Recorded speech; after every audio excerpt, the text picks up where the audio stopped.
वाह रे मनोज, नया जमाना का गीत बजा दे हाला। बड़ी गीत तहलका मचौले बा घरी कमलेश भैया। कौनो दुल्ही नाराज होके बैठल बिया और ओकर दुल्हा खेते से आइल मनावत हो के कैसे कहत था, पायल हेराइल की झुमकाए रानी,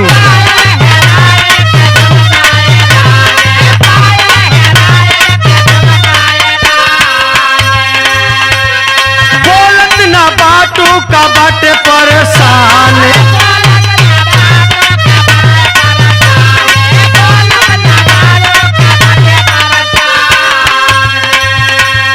पायल हेराइल की झुमकाए रानी, बोलत ना बाटू का बाटे परेशानी,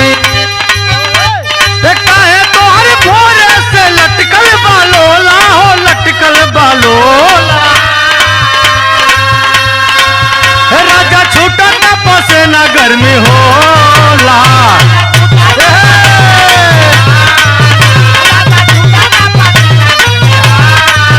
राजा छूटा ना पसेना गर्मी होला,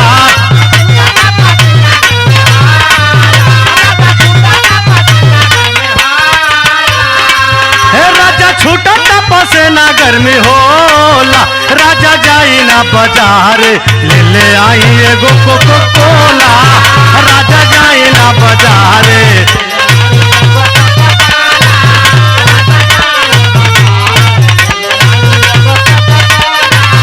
राजा जाई बाजार ले आई एगो कोको कोला,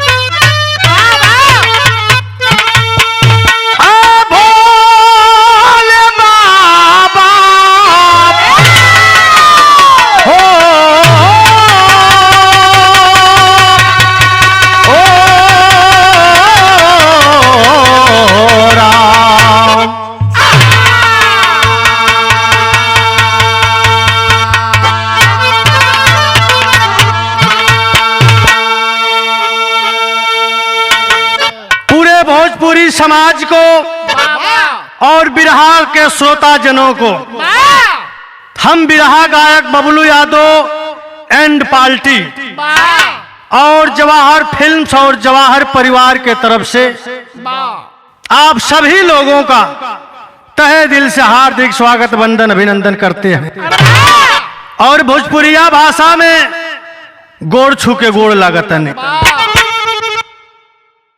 आप लोग के बीच में जवाहर फिल्म्स के डायरेक्टर बड़े भाई कमलेश यादव के देख रेख में एक ऐसी दर्दनाक घटना प्रस्तुत करने जा रहा हूं। दावा तो नहीं खे लेकिन विश्वास बा, अगर आप लोग एक गौर से सुनब आंख से पानी आवे चाहे ना आवे, कलेजा जरूर दहल जाएगा बाबू। 4 लाइन भूमिका में कहनाम कैसे,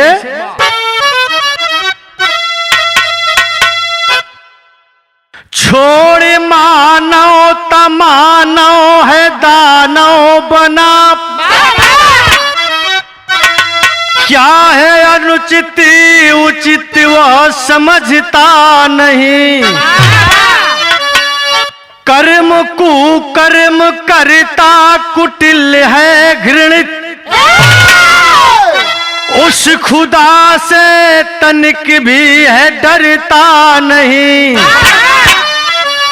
भूल गरिमा को अपनी वह गर्त में गिरा,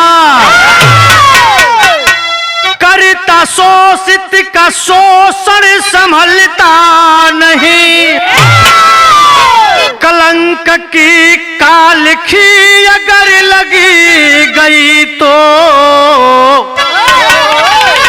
ठीक कितनों छुड़ाओ पर छुटता नहीं।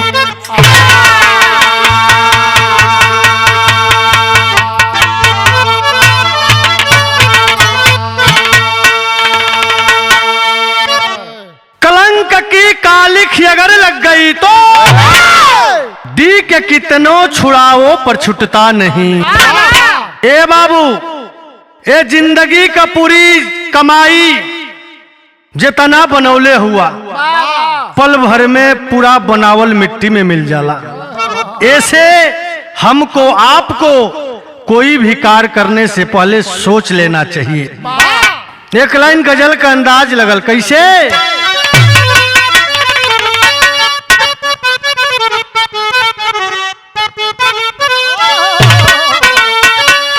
कोई मासूक और मासूका के बीच का बात हो। मासूक माने प्रेमी और मासूक माने प्रेमिका।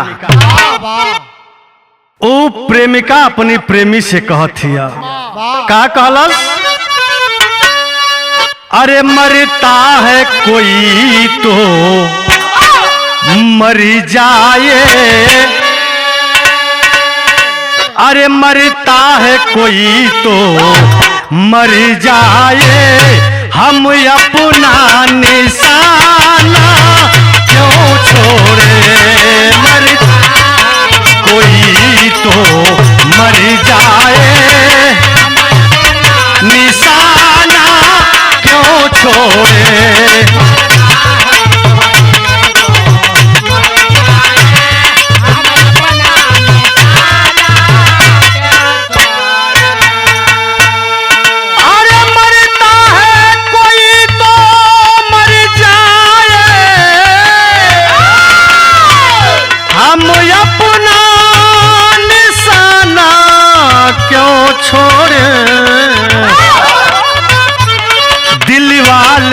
संभाले दिल अपना, दिल वाले संभाले दिल अपना, हम तीर चलाना क्यों छोड़े?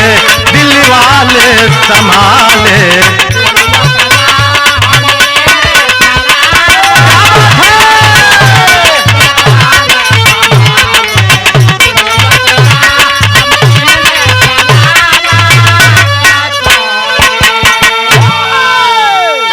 तो गजल का भाव रहल मनोज, लेकिन कवि जी विरह में बड़ी ऊंची लाइन लिखत हुआ।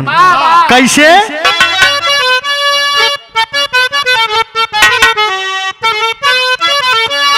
मगरूर तूफाने क्या जाने,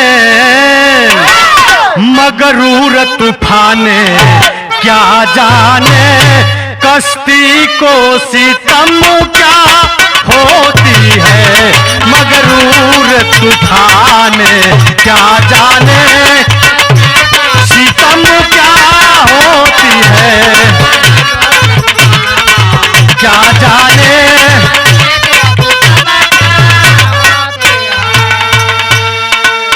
मगरूर तूफाने क्या जाने,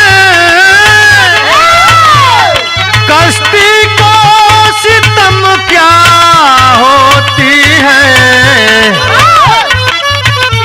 मजबूर निगाहें क्या जाने, मजबूर निगाहें क्या जाने, जालिम की कसम क्या होती है? मजबूर निगाहें क्या जाने, जालिम की कसम क्या होती है? मजबूर निगाहें जालिम की कसम क्या। यही जन से विरह का कहानी का शुरुआत भइल। कहानी बा कहाँ का, कैसन बा, नजम लगल।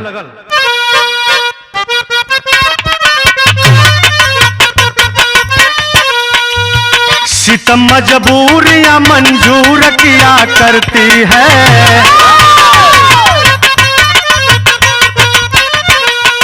समय को जानकर निर्णय भी लिया करती है। जिला गोरखपुर भक्त भिंड की कहानी है, किसी मजबूर के संग में हुई नादानी है। श्याम था नाम जो जवान अकेला बेला था, माता पिता नहीं परिवार में अकेला था। हुई सगाई जिनकी बज उठी शहनाई है। हुस्न की चाँद शोभा नारी घर में आई है।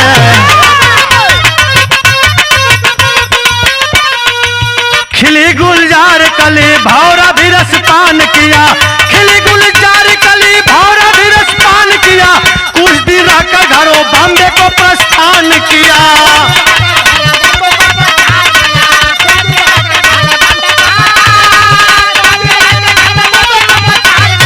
क्या बात है? कुछ दिन रहकर घरों बॉम्बे को प्रस्थान किया।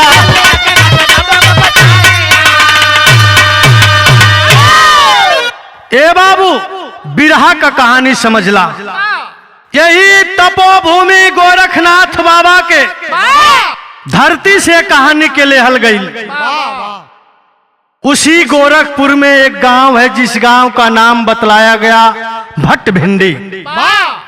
उसी गांव का रहने वाला एक नौजवान जिसका नाम है श्याम। माँ बाप तो बचपने में छोड़ के दुनिया से चल गई। धीरे धीरे वो श्याम नौजवान होता है, शादी के योग्य होता है।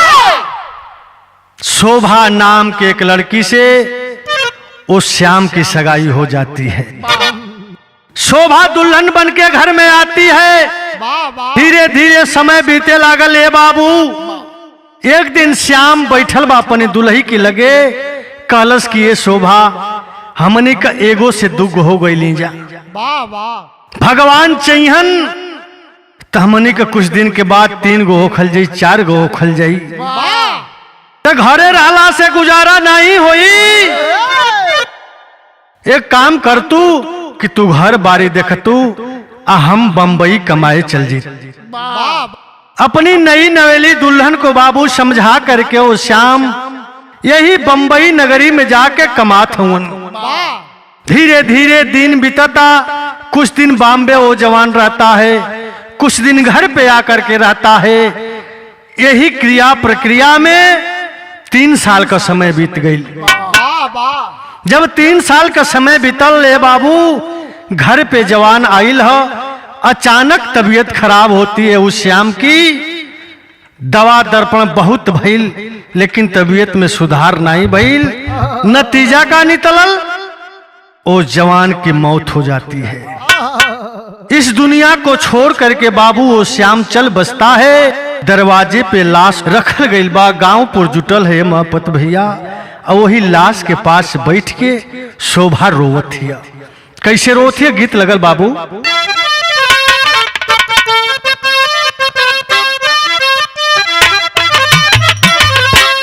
अरे पिया परदेस गईले तार लागो तो पिया में।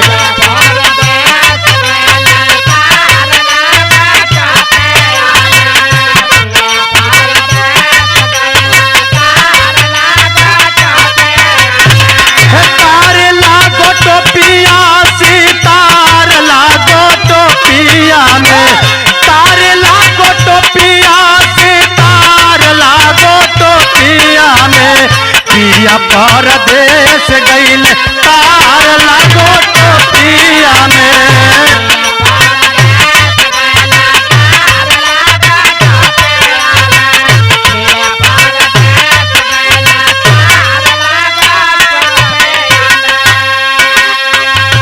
ए बाबू, ई त गीत का भाव रहल, लेकिन बिरहा में कवि जी बहुत बढ़िया भाव लिखलन। ओ शोभा दुल्हन अपने पति के लाश के पास बैठ करके रो रही है। कैसे रोवत है बाबू? कवने करनवा मुहवा मोड़ गईला सजना।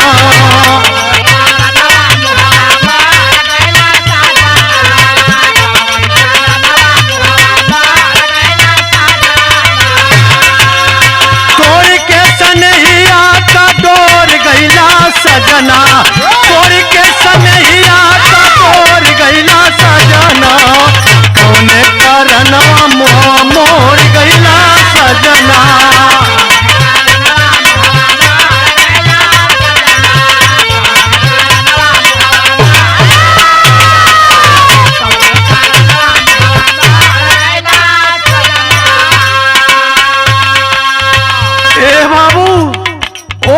शोभा दुल्हन अपने पति के लाश के पास बैठ करके रो रही है। सैया सैया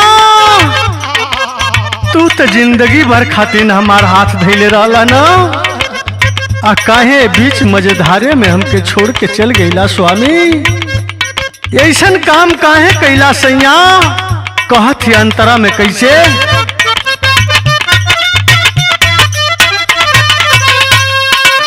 हमके बना के गईला कोने का बिलरिया,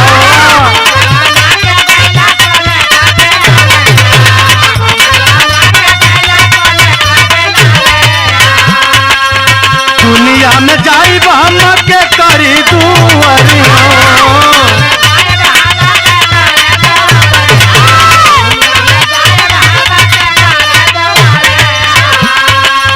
बीच मझधारवा में छोड़ गईला सजना, बीच मझधारवा में छोड़ गईला सजना, हो तोड़ गईला सजना, कौने कारणवा मुआ मोड़ गईला सजना।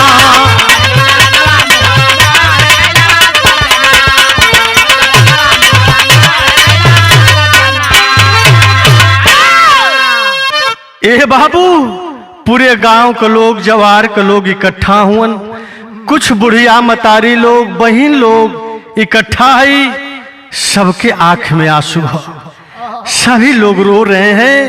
और दुल्ही शोभा के मतारी लोग बहन लोग समझावत है। कैसे समझावत है? विदेशिया लग गई।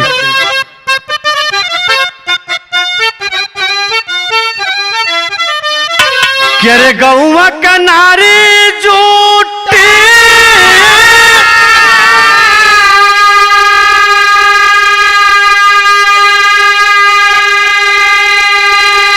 अरे ये समझावे बेटी,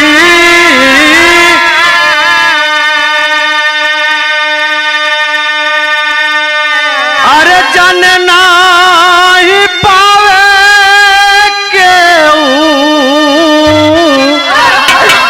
विधि के विधाना,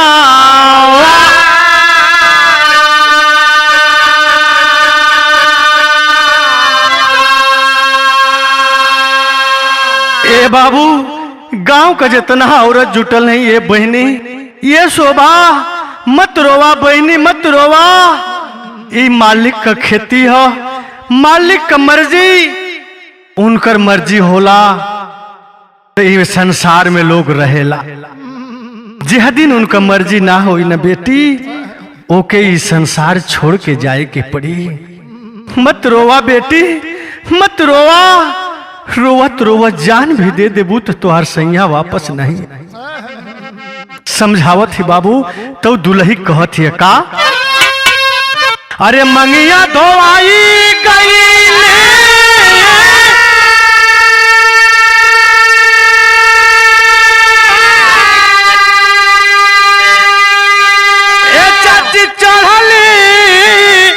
जवानिया में,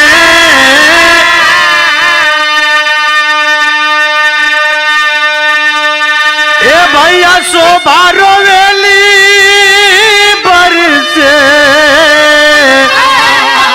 जरी जरी नाया नावा,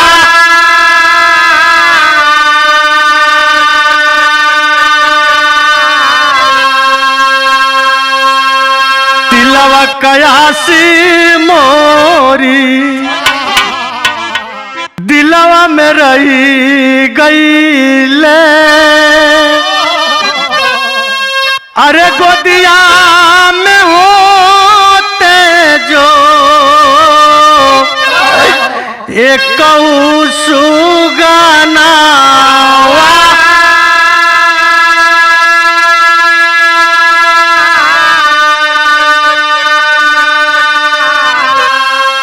अरे कवन बिगाड़ी तो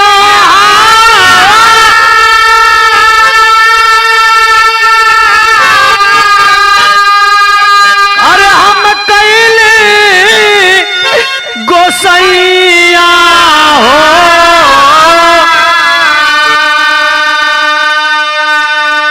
अरे जोड़ी के काहे तोड़ी, लिहला बना दाना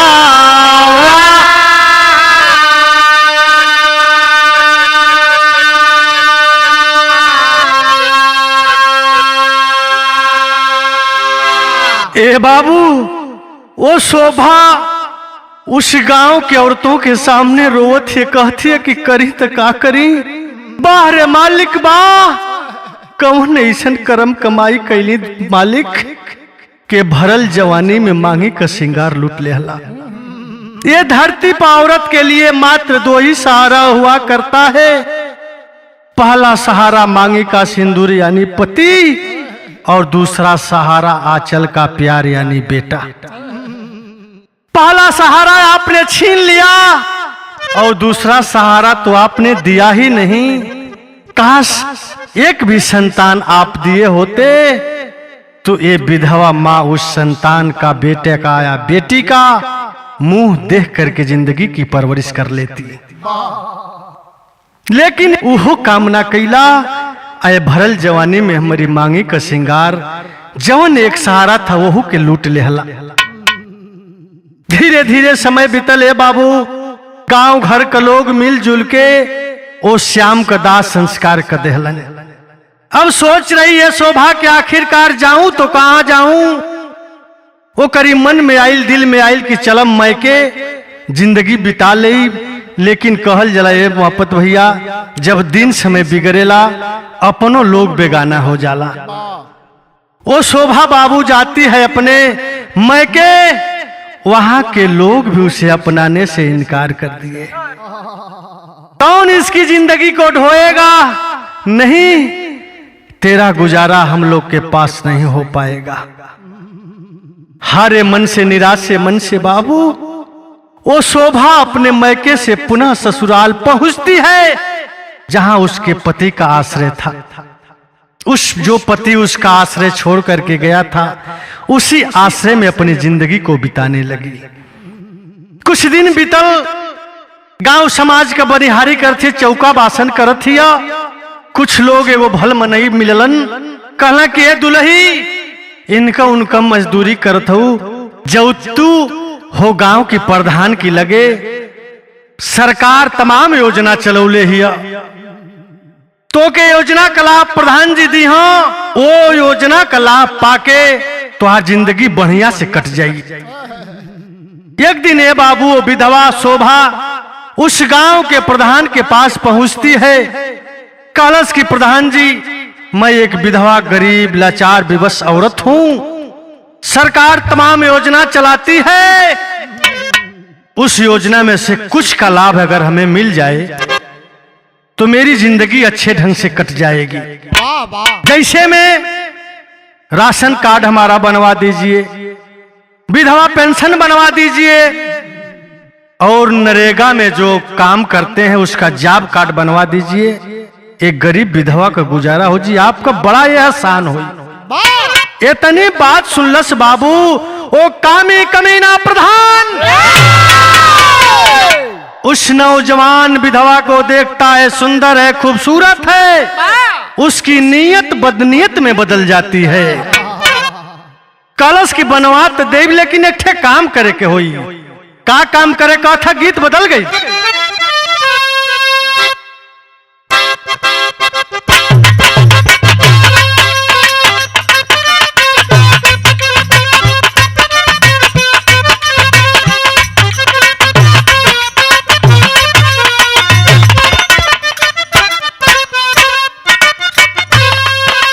गीत लगल मास्टर, कजरा मोहब्बत वाला अखियों में ऐसे डाला,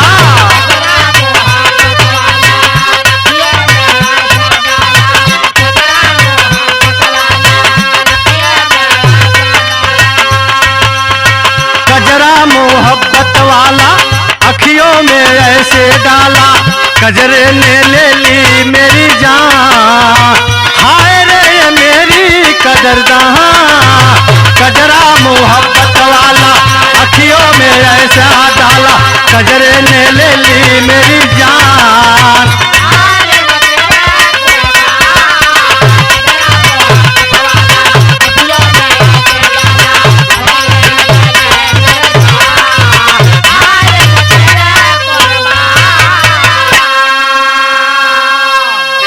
लेकिन हे बाबू, वो प्रधान जो है उस विधवा लाचार खूबसूरती देख करके उसकी कहता है का, अरे गांव का मुखिया बोला हमको पिला दो प्याला।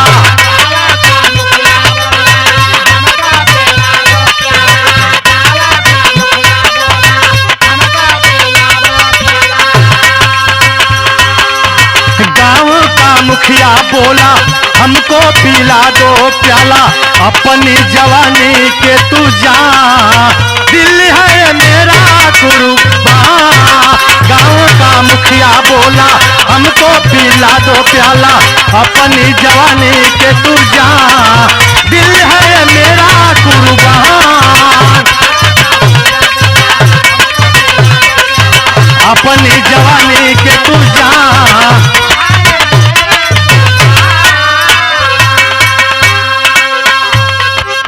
हमको बना लो अपने दिल की मेहमान गोरी।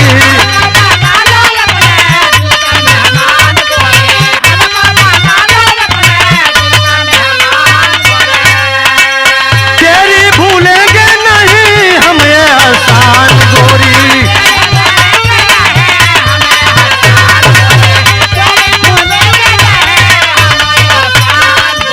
झुमका झूलनिया बाला चाहे तू ले लो माला।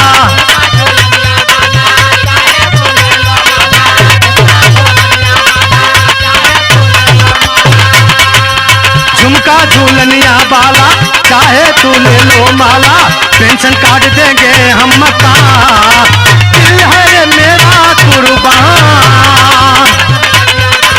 चाहे तू ले लो माला, दिल है मेरा कुर्बान।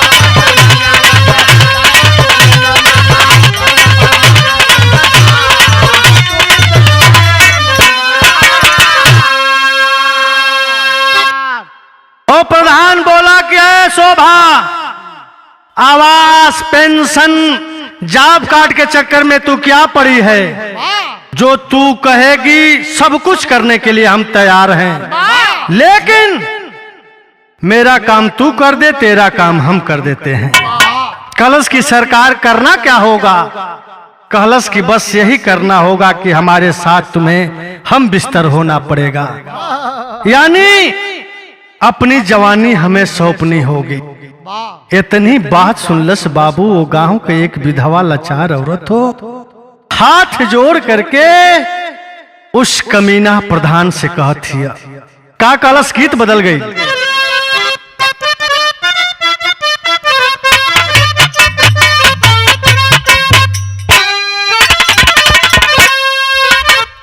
यह गीत लगल, झाझड़ मारौआ जिन वही आए बाबा हो, झाझड़ मारौआ जिन वही आए बाबा हो, लगी है सूरज जावा के ज्योति हो।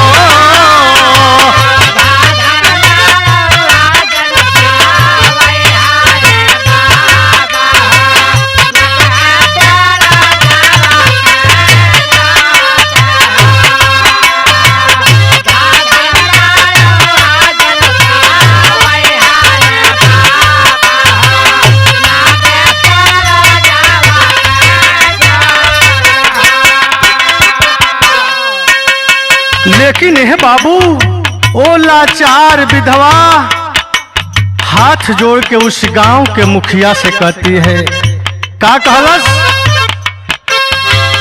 गखिया में आंसू लेके, अखिया में आंसू लेके शोभा गुजरिया हो, मुखिया से बोली करो जोरी हो।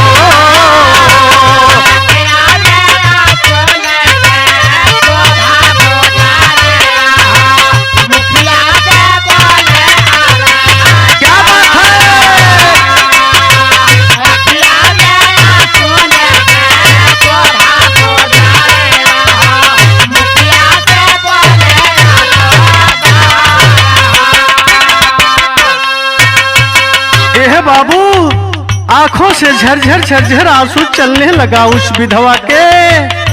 हाथ जोड़ के कलश की आप गांव के प्रधान हैं, आप गांव के प्रथम नागरिक हैं, आपको लोग सम्मान के नजरों से देखने का काम करते हैं। जहां भी लोग आपको देखते हैं सम्मान करते हैं, आपका आदर करते हैं, लेकिन आप हमरे साथे ऐसन व्यवहार करे पे उतारू हुआ। एक ठे औरी बात कहलस कैसन, अरे पिछला जन्म के चूक भोगली करमावा हो, यही रे जन्म में कैसे पोरी हम धरमावा हो।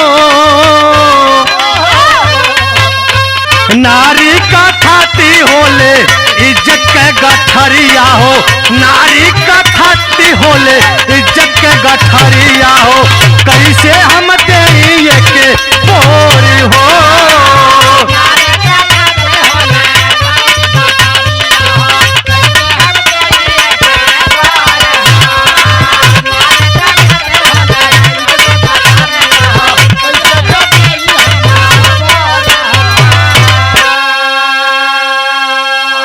कहलस कि प्रधान जी, ऐसन कौन कर्म हम कैली कि भरल जवानी में हम विधवा हो गईली, फिर हमके आप उहे काम करे कहत हुआ। ना ना प्रधान जी, ना हमसे ना हो पाई प्रधान जी, हमसे ना हो पाई। प्रधान बोला कि तेरी इच्छा, जो तू करना चाहती है कर सकती है। उस समय तो बाबू वो विधवा चली जाती है, लेकिन ये जिंदगी गुजारे खातिर कुछ तो कुछ कर ही की पड़ी। हे महपत भैया, सोचलस कि कैसे जिंदगी कटेगी, चलो प्रधान के साथ सौदा कर लेती हूँ, प्रधान हमें सुख सुविधा दे देगा, इसके बदले में हम उसकी हवस की आग बुझा देंगे। बारे जमाना एक लाचार औरत के साथ सुविधा देने के नाम पर लोग उसके इज्जत को लूटने के लिए उतारू हैं। कैलाश का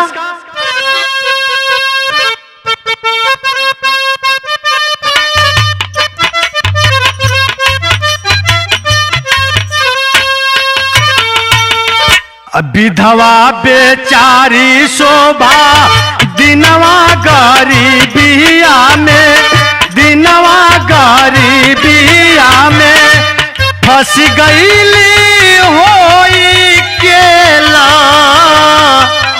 चार जी।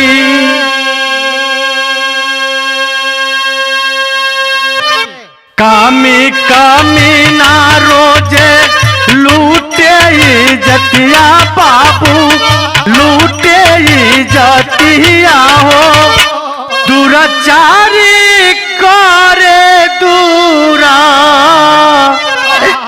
चार जी। किस्मत के कोसे अपनी रोवे गुजरिया हो, रोवे गुजरिया, बरसे नया नावा से धारा जी। धीरे धीरे बीती गईली कुछ दिन समैया बाबू, कुछ दिन समैया हो, शोभा पड़ली का दिन बे महाराजी। ए बाबू, प्रधान तो उसका इज्जत लूटना शुरू कर दिया सुविधा देने के नाम पर।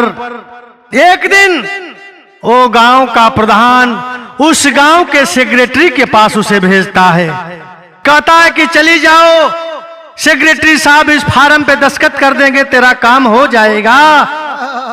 जब बाबू विधवा गई सेक्रेटरी के पास, हाथ जोड़ के प्रणाम कैले बा, साहब मेरा ये काम करना है।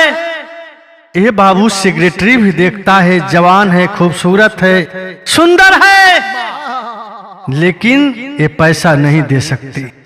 जब पैसा नहीं दे सकती तो पैसे के बदले में इसे कुछ लेना चाहिए। वो भी बाबू सेक्रेटरी की भी नीयत बदल जाती है और उस विधवा से इज्जत का सौदा शुरू करता है। अब फर्क क्या पड़ने वाला है, उस शोभा को एक बार तो लूट चुकी है। उस सेक्रेटरी से भी बाबू वो सौदा कर लेती है। सेक्रेटरी भी उसके साथ दुराचार करना शुरू करता है। इतने ना आए बाबू, गांव से लेकर के ब्लॉक तक के महपत भैया, ग्राम का प्रधान, सेक्रेटरी, रोजगार सेवक, ब्लॉक के तमाम कर्मचारी जो हैं, कुल मिलाकर 13 लोग उस विवश विधवा के साथ बारी बारी से दुराचार करना शुरू करते हैं। बारी बारी से उसकी इज्जत लूटना शुरू करते हैं। धीरे धीरे कुछ दिन का समय बीतले भैया हो, वो विवश लाचार विधवा अपनी जिंदगी के कोसत हिया आ बितावत हिया। तो कवि जी बिरहा के शैली में लिखलन,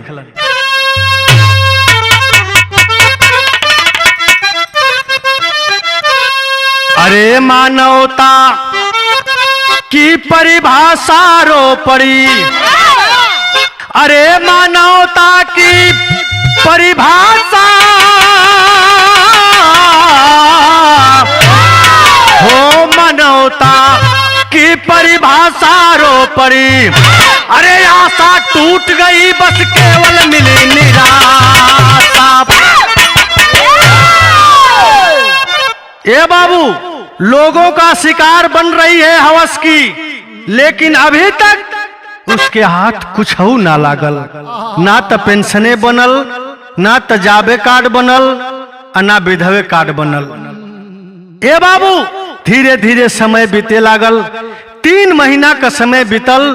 एक दिन शोभा बीमार पड़ जाती है। बीमार पड़ल भी बाबू, गांव के चट्टी चौराहा से डॉक्टरन से दवाई लेके दवाई करत हिया, लेकिन तबीयत में सुधार ना होता। प्रधान से आकर के कहते कि प्रधान जी, तबीयत में सुधार नहीं होता। प्रधान जी एक अपने परिचित डॉक्टर के यहाँ फोन करते हैं और उसे भेजते हैं। जब उस डॉक्टर के पास वो बाबू विधवा पहुंची, वो डॉक्टर कहा कि ब्लड टेस्ट करा लो। लिख दिया। वो डॉक्टर जाकर के ब्लड टेस्ट कराती है। वो विधवा तो चौंकाने वाली रिपोर्ट सामने आई। रिपोर्ट आई का कि वो विधवा बेचारी HIV पॉजिटिव निकली, यानी एड्स रोग से वो पीड़ित निकली। जाकर के प्रधान को डॉक्टर फोन किया कि ये महिला तो HIV पीड़ित है। प्रधान को विश्वास नहीं हुआ तो उसे लेकर के बाबू इसी गोरखपुर के सबसे बड़े हॉस्पिटल में पहुंचता है और वहां जाकर के उस विधवा का ब्लड का जांच कराता है। वहां भी उसका रिपोर्ट वही आता है, वो HIV पॉजिटिव निकलती है। रोंगटे खड़े हो गए सबके।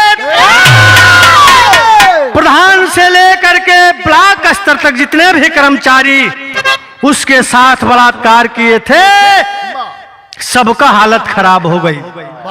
तब हईल का आल्हा लगी।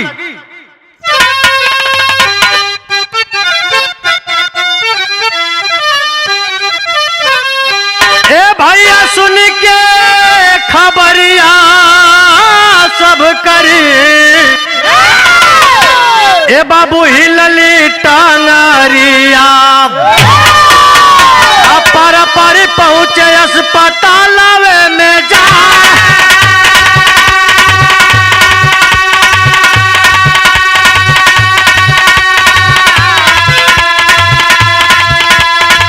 अरे पर पहुंचे अस्पताल में जा।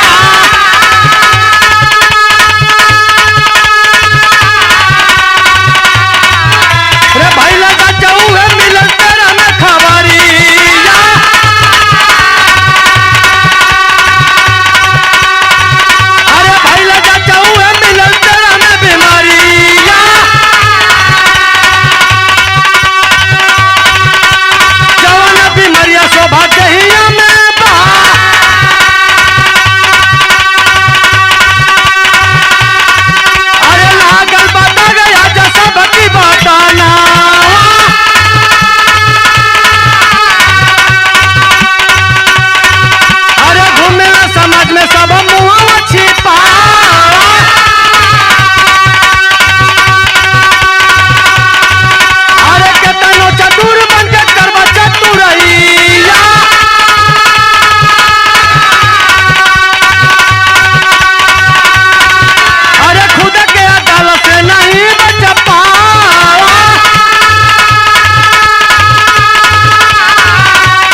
के अगवा अंधेरा दिखा,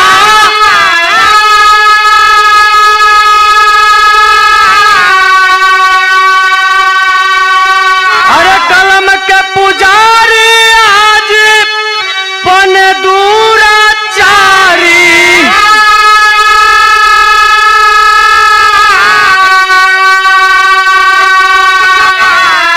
गरिमा के अपनी होती हाल डूबा,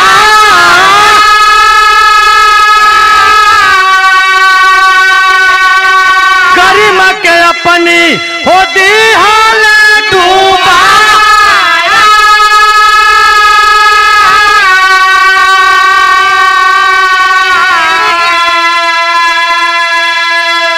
ए बाबू जब उस महिला का रिपोर्ट जान करके कि HIV पीड़ित है, प्रधान से लेकर के जो भी उसके साथ दुराचार किए थे 13 लोग, सबका टंगरी हिले लागल, सब परेशान हो गई कि बड़ा मजा मरली जा, हमनों के बेमरिया मत धो ले होखे। सब पारा पारी बारी बारी से जा करके अपना जांच करवाते हैं। बाहर मालिक कहा जाता है कि उस दुनिया के मालिक के लाठी में आवाज नहीं होती, उसकी लाठी बेजुबान होती है। ये हवस के दरिंदे रुपया खातिन घूस के बदले में वो गरीब विधवा का आबरू के लुटलन। आ भगवान ऐसा लाठी मरले शंभू भैया कि 13 के 13 लोगों की जिंदगी बर्बाद हो गई। ऐसा राशन कार्ड बनौल लोग कि उन्होंने लोग का राशन कार्ड बन गई भैल का।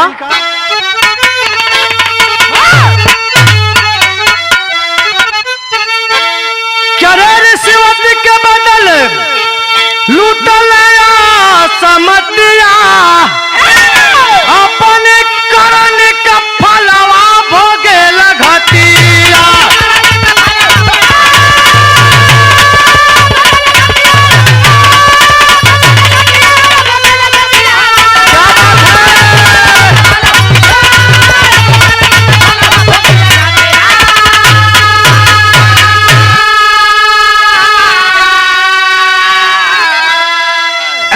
समाज में जो रही है दुराचारी, अरे कैसे सुरक्षित रही है देशवा के नारी।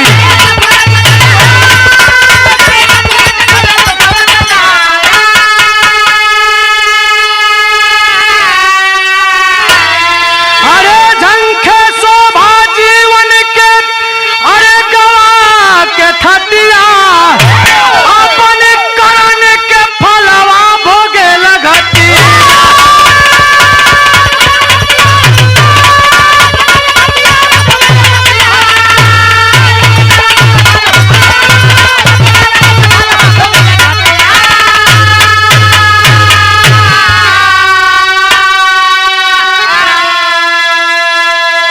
ए बाबू कहल गई है बुरा कर्म का बुरा नतीजा ना मानो तो कर देखो। जिसने जिसने किया है यारो उसका जाकर घर देखो। ये 13 जो थे प्रधान से लेकर के ब्लॉक के सभी कर्मचारी 13 लोग उस विधवा के मजबूरी का फायदा उठोलन। लेकिन मालिक के दरबार में देर होला लेकिन अंधेर नहीं होला। न्याय करते हैं उनके न्यायालय में दूध का दूध और पानी का पानी होता है। ऐसा डंडा चलाए कि सभी लोग की दुनिया बर्बाद हो गई। 13 लोग दुराचार कैला HIV पीड़ित महिला के साथ, उनकी भी रिपोर्ट HIV निकली। ये 13 लोग भी HIV रोग से पीड़ित निकले। तो का ये 3 महीना में एको दिन ना अपने परिवार के लगे गई लोग। एक दिन भी अगर वो सभी शादीशुदा थे, का एक दिन भी अपने परिवार से संपर्क अगर वो लोग किए होंगे तो महिलाएं भी सभी लोगों की HIV पीड़ित होगी। इसीलिए बाबू कौनो भी काम कैला से पहले बढ़िया से सोच लेवे के चाहिए, विचार लेवे के चाहिए। किसी मजबूर लाचार विवश के साथ उसके इज्जत नहीं लूटना चाहिए, उसके मजबूरी का फायदा नहीं उठाना चाहिए। कैसे लिखे के पड़ा अगली लाइन, कैसे ही समाज के निभाई है जिम्मेदारी, अरे छुपे नहीं दुनिया में पाप हत्या भारी।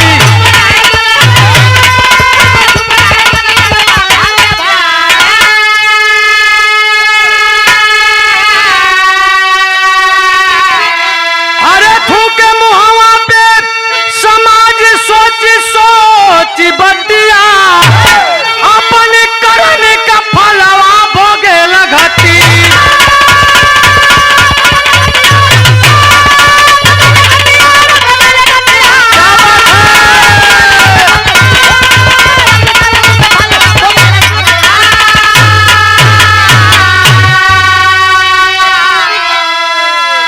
यही से बाबू हम अपने समाज के लोगों से निवेदन करते हैं, हाथ जोड़ के प्रार्थना करते हैं कि अपने गांव का जो भी प्रतिनिधि चुनने का काम करते हैं, ऐसा प्रतिनिधि चुनिए जो आपके गांव के लोगों के जरूरत पर खरा उतरे, न कि हम तो उसे अपना प्रधान बना दिए, विधायक बना दिए, एमपी बना दिए। अगर किसी विवश बेसहारा मजबूर कोई पीड़ित महिला उसके पास जाती है तो उसका यह धर्म नहीं कि उसके आबरू के साथ सौदा करे। तो इसीलिए आप लोग सोच समझ के अपन प्रतिनिधि बनाई जा ताकि समाज का कल्याण हो सके, क्यों कि बहन बेटी का इज्जत ना लूटल जाओ। लास्ट में कहना है,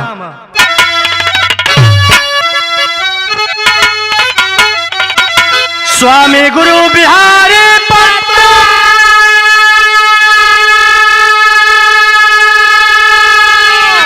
ना करो नीचता का